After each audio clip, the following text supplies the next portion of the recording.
Hence, it happened that the active side, in contradistinction to materialism, was developed by idealism, but only abstractly, since, of course, idealism does not know real sensuous activity as such. Now, when Marx talks about the active side, he's talking about an aspect of the relationship between human beings and the world they inhabit. And for Marx, this relationship is two-sided. On the one hand, the world clearly influences us. It clearly makes certain things necessary, certain things possible, impossible.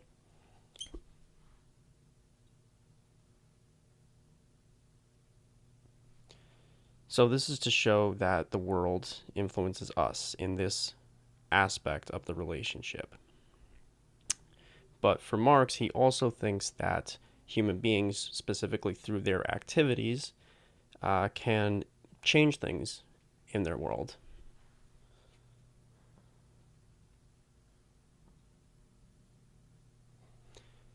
It's two-sided. We kind of know that already from the last video.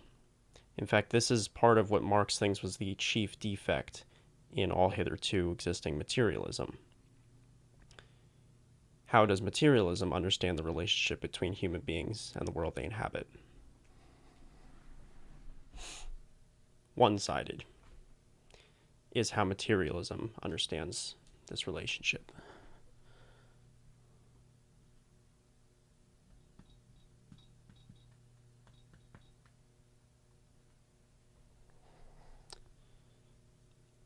Why is that?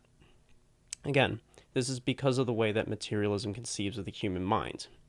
Materialism conceives of the human mind as responding to stimuli, mechanical, in a word, passive, to contrast with this active side that Marx thinks is very important because it's going to let him do his revolutionary philosophy that he wants to do.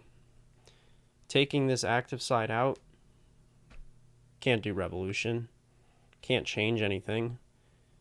We're just conditioned, we just respond, we react, but we don't have the capacity to act upon.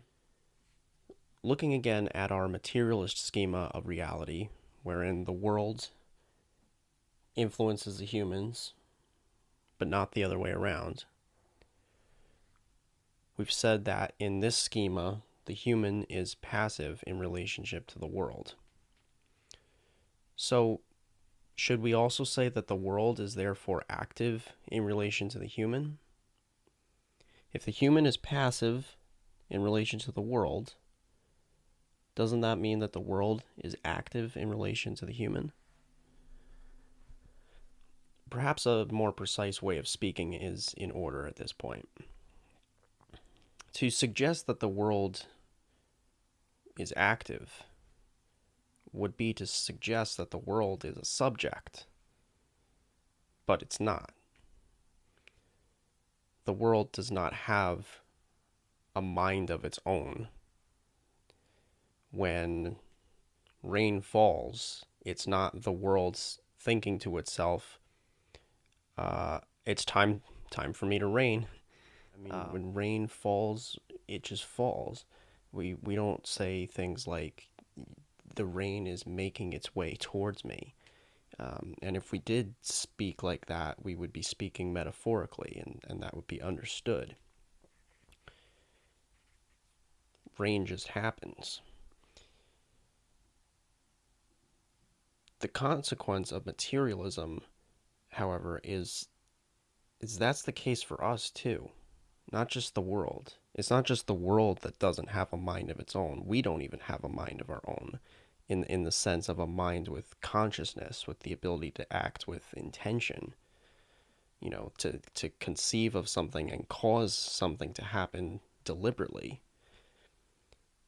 The consequence of materialism is that the world is nothing but objects. There are no subjects. And I don't just mean the planet Earth, I mean all of reality. All of reality is just objects bouncing off one another, reacting to one another. But there's no one doing anything. And so I've included this quote from the Visuddhimagga, which is a 5th century Theravadan Buddhist text. And the quote is, "The deed there is, but no doer thereof." In other words, stuff is happening, but there's no one doing anything. There's no subject causing something to happen. Things are just happening. But Marx surprises us again. He's already surprised us by launching a critique of materialism when he himself is a materialist, but now he's surprising us even more by going one step further and saying that the idealists seem to have succeeded where the materialists have failed in terms of developing this active side. So let's take a look at what exactly Marx means by that. Why does he think the idealists develop the active side? And why isn't he satisfied with their development? Why doesn't he think it gets us quite where he would like it to go?